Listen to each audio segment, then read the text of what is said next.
मुंबईतील बेस्ट कर्मचारी सहकारी पतपेढीच्या निवडणुकीत ठाकरे गट मनसे यांच्या उत्कर्ष पॅनलचा दारुण पराभव झाला। या निवडणुकीत शशांकराव पॅनलनं सर्वाधिक 14 जागा जिंकून मोठं यश मिळवलं। महायुती प्रणित सहकार समृद्धी पॅनलनं 7 जागांवर विजय मिळवला। आगामी मुंबई महापालिका निवडणुकीच्या पार्श्वभूमीवर ही निवडणूक लिटमस टेस्ट मानली जात होती। त्यामुळे एकही जागा निवडून न आलेल्या ठाकरे बंधूंच्या युतीला या पराभवामुळे मोठा धक्का बसल्याचं सांगितलं जात आहे। या निवडणुकीत ठाकरे बंधू विरुद्ध आमदार प्रसाद लाड अशी मुख्य लढत होईल अशी शक्यता वर्तवली जात होती।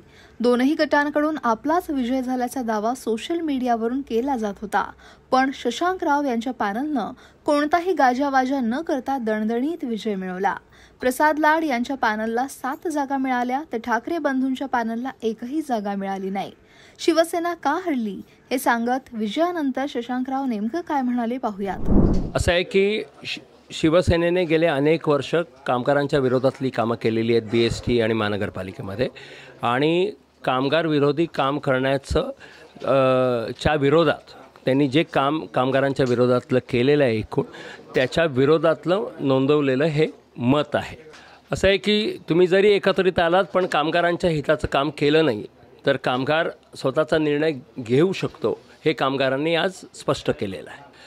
कामगारांच्या हिताचे अनेक मुद्दे पतपेढीने जे घेतले पाहिजे होते पण ते घेतले नाही, त्यांनी फक्त भ्रष्टाचाराचं काम केलेलं आहे। एकूण त्या मुद्द्यांमध्ये वैद्यकीय विमा, कामगारांसाठी चांगला वैद्यकीय विमा देण्याचं एक काम आहे। मुलाबाळांसाठी स्कॉलरशिप, शिष्यवृत्ती देण्याचं योजना, अशा अनेक कामगारांना आणि त्यांच्या कुटुंबासाठी कल्याणकारी योजना एकूणच, आणि कमीत कमी व्याजदरावर कर्ज उपलब्ध करून देणं हे काही प्रायोरिटीज राहतील आमचे। शशांकराव भाजपमध्ये असले तरी त्यांनी या निवडणुकीत स्वतःचं स्वतंत्र पॅनल उभं केलं होतं। त्यांच्या पॅनलनं सर्वांचा अंदाज चुकवत 14 जागा जिंकल्या। 21 जागांसाठी ही निवडणूक होती।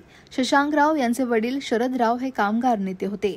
मुंबई नगरपालिकेत 25 वर्ष शिवसेना भाजपची सत्ता असताना आणि बाळासाहेब ठाकरे, गोपीनाथ मुंडे हयात असतानाही पालिकेच्या अंतर्गत कामगार संघटनेत शरदराव यांचं वर्चस्व कायम राहिलं होतं। शशांकराव यांनीही त्यांच्या वडिलांप्रमाणे कामगार संघटनांमध्ये वेगवेगळ्या प्रकारची कामं केली आहेत। त्यांनी बेस्टमध्ये अनेक आंदोलनं केली आणि त्यामुळेच बेस्टचा कर्मचारी वर्ग त्यांच्यासोबत राहिला।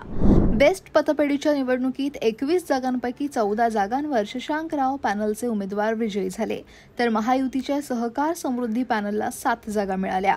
तर ठाकरे बंधूंना भोपळाही फोडता आला नाही। त्यासाठी ठाकरे गटाची गेल्या काही वर्षातील बेस्टमधील निष्क्रियता कारणीभूत असल्याची चर्चा आता रंगली आहे। तर जागा दाखवली म्हणत भाजपच्या प्रसाद लाड यांनी ट्विट करत म्हटलंय, बेस्ट इलेक्शनमध्ये ठाकरे ब्रँड 21 समोर 0। 21 पैकी 0 म्हणजे ब्रँडचे बॉस एकही जागा जिंकू शकले नाहीत, तर 2 शून्यांची बेरीज 0च येते असं म्हणत केशव उपाध्यांनीही खोचक टोला लगावला। एकाकडे गमावण्यासाठी काहीही राहिलं नाही आणि दुसऱ्याकडे कमावण्यासाठी काही राहिलं नाही, अशा 2 शून्यांची बेरीज केली आणि त्यावर कितीही शून्य जोडली तरी त्या गणिताचं उत्तर 0च येतं। हे शाळा न शिकलेल्या मुलांनाही माहिती असलेलं उत्तर ओळखलं नाही तर काय होईल? या प्रश्नाचं उत्तर शोधण्यासाठी बेस्ट कामगार पतपेढीच्या निवडणूक निकालाकडे पहा। कालपर्यंत 2 शून्य आपली किंमत जोखण्याचं आव्हान देत होती, आज त्यांनाच त्यांची किंमत कळली आहे। तर लोकांनी ठरवलंय जे घरी बसणार त्यांना घरीच बसवायचं असं म्हणत उपमुख्यमंत्री एकनाथ शिंदेंनी सुद्धा टोला लगावला। खरं म्हणजे पुढे जाणार मागे जाणार हे कोणी ठरवतं, जनता ठरवत असते, आणि म्हणून या महाराष्ट्रातल्या जनतेने ठरवलेलं आहे की जे काम करणार त्यांना पुढे न्यायचं, जे घरी बसणार त्यांना घरी बसवायचं। त्यामुळे मी आपल्याला एवढंच सांगतो की लोकांना विकास पाहिजे, लोकांना कल्याणकारी राज्य पाहिजे आणि लोकांना काम करणारे लोक पाहिजे, आणि सर्व लोक आमचे काम करणारे आहेत। आणि म्हणूनच महायुतीच्या काळामध्ये जे पूर्वीचं महाविकास आघाडी सरकारमध्ये जे स्थगिती सरकार म्हणून त्याचं नाव घेत होते लोक, त्या ठिकाणी सगळ्या स्थगित्या, सगळे स्पीड ब्रेकर काढून टाकले आम्ही। खरं तर पावसामुळे मतमोजणीला उशीर झाला होता। मंगळवारी मध्यरात्री उशिरापर्यंत मतमोजणी सुरू होती। या पराभवामुळे ठाकरेंच्या शिवसेनेनं बेस्ट पतपेढीतील 9 वर्षांची सत्ता गमावली। बेस्टसाठी एकत्र लढून ठाकरे बंधूंनीही एक चाचपणी केली, पण बेस्ट आणि मुंबईचे प्रश्न वेगवेगळे आहेत आणि त्यामुळे या निकालाचा महापालिका निवडणुकीवर विशेष परिणाम होणार नाही. त्या ठिकाणी वेगळं चित्र पाहायला मिळू शकतं. त्यामुळं ही युती आता ठाकरे बंधू अशीच ठेवतात की काही वेगळी समीकरणं पाहायला मिळतात हे येणारा काळच सांगेल.